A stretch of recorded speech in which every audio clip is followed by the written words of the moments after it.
நிலத்திற்கும் வியாபாரத்திற்கும் ஏற்ற வகையில் விவசாயம் செய்து லாபம் பார்ப்பதே ஸ்மார்ட்டான விவசாயம். மணிவண்ணன் சொல்லும் அழகை பார்த்தால் விவசாயம் என்பது எவ்வளவு நுணுக்கமானது என்பது புரியும்.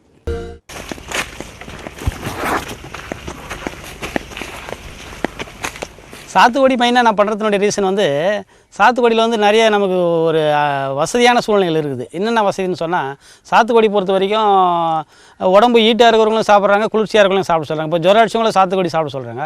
அதிகமாக சூட்டுனால வர நோய்களுக்கும் சாத்துக்குடி சாப்பிட சொல்கிறாங்க. 2 விதமாக பயன்படுதுங்களா. அதுக்கடுத்துல அதில் மார்க்கெட்டிங் பிரச்சனை இல்லை.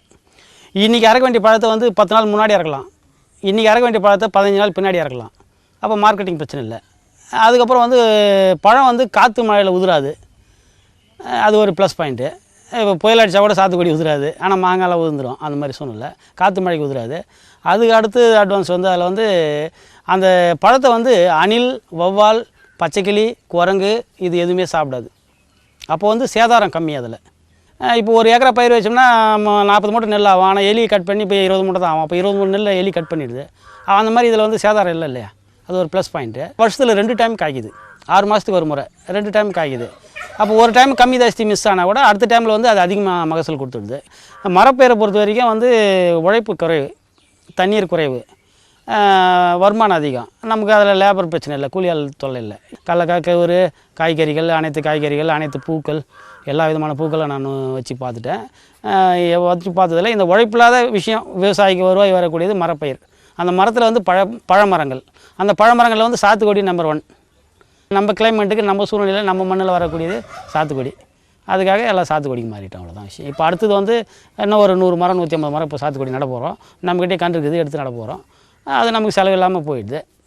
அது ஒரு ப்ளஸ். அவ்வளோதான் விஷயம். பழமரமாக வச்சுக்கணும்னா ஒரே ரகமாக வச்சிருக்கக்கூடாது. ஏன்னா ஒரே ரகம் வச்சுருக்கும்போது ஒன்று கிளைமேட்டு, 2வது மார்க்கெட்டிங், 3வது அது வரக்கூடிய அளவு. அதாவது 1 டைம் 2 டைம் 3 டைம் அந்த அளவு இருக்குது. இது 5 வருஷத்து மரம். இது 5 வருஷத்து மரம். இது சராசரி ஒரு வருஷத்தில் ஒரு மரம் 6 மாதத்துக்கு ஒரு முறை 2 முறை காய்க்குது. அதில் ஒரு முறை காய்க்கும் போது அதிகமாக காய்க்கும். அந்த அதிகமாக காய்க்கிறது ஆடி மாதத்தில் பூ, ஆடி மாதம் தாண்டி பூ எடுத்து ஐப்பசி கார்த்திகையில் வரது அதிகமான காய் வரும் மகசூல். இந்த தை மாதம் மார்கழியில் பூ எடுத்து வரது கொஞ்சம் குறைவாக காய் வரும். இருந்தாலும் இது ரேட் அதிகமாக இருக்கும். இந்த டைமில் காய்கிற காய் ஒரு மரத்துக்கு ஒரு 800 காய் காய்க்கும். இதே ஆடி மாதத்துக்கு அப்புறம் பூ எடுத்து காய்கிற காய் ஒரு மரத்துக்கு 1000 1200 காய் காய்க்கும். சராசரி ஒரு மரத்தில் ஒரு வருஷத்தில் 2000 காய் காய்க்குது. ஒரு செயலை செய்வதற்கு முன்னால் யோசிப்பதே சிறந்தது என்பது இன்றைய விவசாயத்திற்கு மிகவும் பொருந்தும். சாத்துக்குடி விவசாயம் எக்காலத்திற்கும் ஏற்றது என்பதே மணிவண்ணனின் அனுபவம்.